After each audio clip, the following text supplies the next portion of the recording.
Hello everyone, magandang umaga.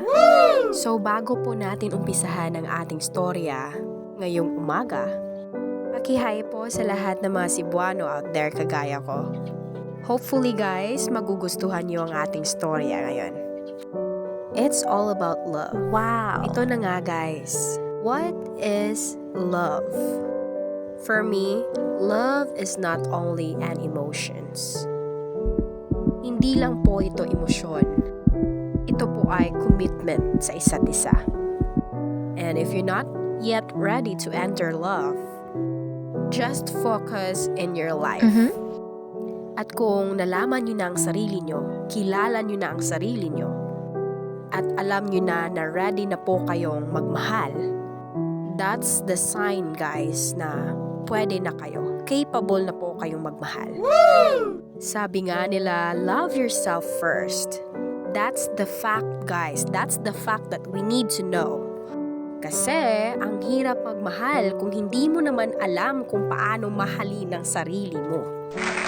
Paano ka magmamahal, di ba? Kung hindi mo man lang minahal ang iyong sarili. Kaya nga marami pong mga love stories out there na hindi po nag-work. I think it's because hindi pa po sila ready mag-commit. Hindi pa po sila ready masaktan. Hindi pa po sila ready mag-give up. Kasi sa love, hindi lang po happy endings. The reality of love is pwede tayong masaktan, makapanakit, at pwede po tayong matauhan. We cannot force, guys, para maging masaya.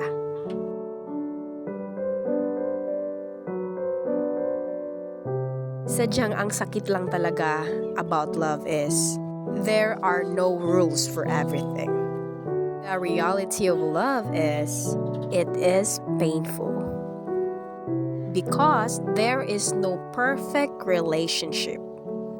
But the good thing about love is we are capable to learn everything. We need to trust the process.